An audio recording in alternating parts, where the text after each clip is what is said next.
Assalamualaikum warahmatullahi wabarakatuh.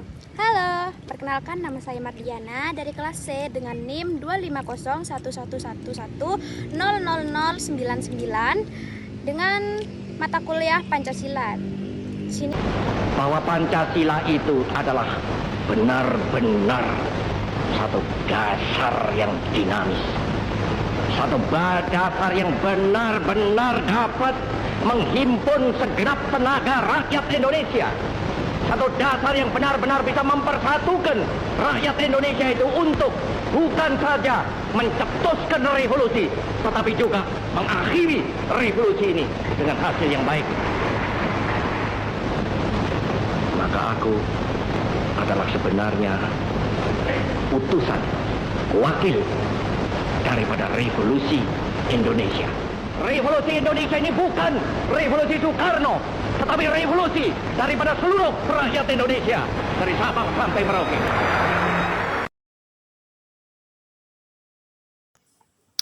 Sejarah lahirnya Pancasila atau sejarah perumusan. Pancasila dirumuskan oleh tokoh-tokoh seperti Muhyiddin, Supomo, dan Soekarno. Rumusan awal ada di Piagam Jakarta 1945, lalu disahkan pada tanggal 18 Agustus 1945 dalam pembukaan UUD 1945. Proses panjang ini menunjukkan bahwa Pancasila lahir dari konsensus para pendiri bangsa, bukan ide pribadi, sehingga dapat diterima semua pihak.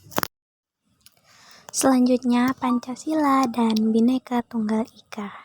Isi semboyan ini berarti berbeda-beda tetapi tetap satu dan sejalan dengan nilai Pancasila.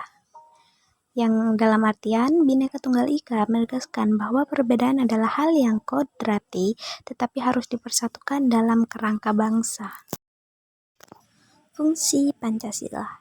Yang pertama, Pancasila dijadikan petunjuk untuk menyelesaikan berbagai permasalahan yang terjadi di masyarakat, baik itu permasalahan yang terjadi di Indonesia atau bahkan di masyarakat dunia. Kedua, Pancasila bisa menjadi cara untuk menyelesaikan persoalan budaya, sosial, ekonomi, dan politik agar negara kita semakin maju.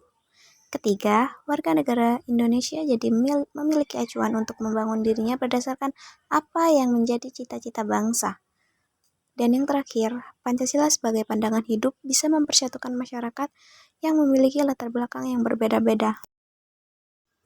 Selanjutnya, makna Pancasila. Makna Pancasila dari sila pertama yaitu ketuhanan yang Maha Esa.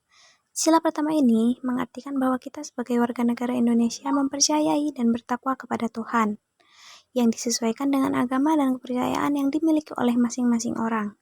Karena itu makna dari sila ini juga berarti kita perlu saling menghormati antar umat beragama sehingga tercipta kehidupan yang rukun. Sila kedua yaitu kemanusiaan yang adil dan beradab. Sila kedua ini, kita sebagai warga negara diminta untuk memahami bahwa setiap manusia memiliki derajat yang sama, sehingga kita harus saling menyayangi satu sama lain. Sila selanjutnya yaitu Persatuan Indonesia. Sila ketiga berarti kita harus menempatkan kesatuan, persatuan, dan kepentingan negara dari kepentingan masing-masing. Kita harus mempunyai kepribadian yang rela berkorban demi negara Indonesia, mencintai bangsa Indonesia dan tanah air, serta bangga pada negara.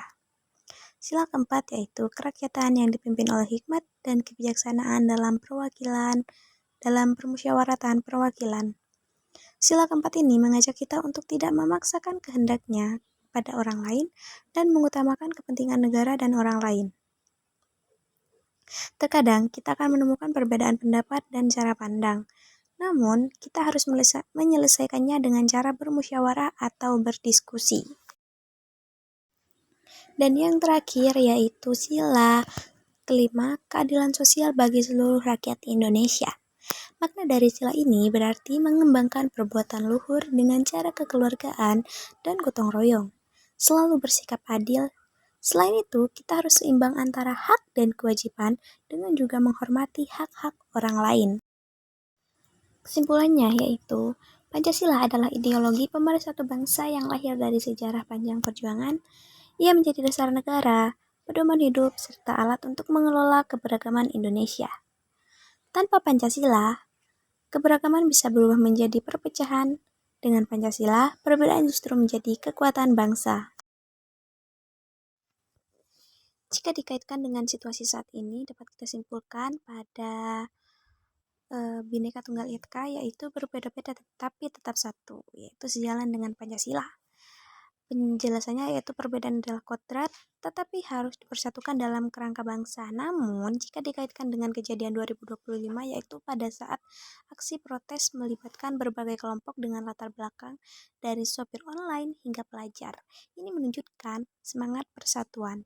Namun, aksi juga diwarnai kekerasan dan disinformasi di media sosial. Disinilah semboyan Bhinneka Tunggal Ika relevan. Perbedaan harus diarahkan untuk solusi bersama, bukan perpecahan.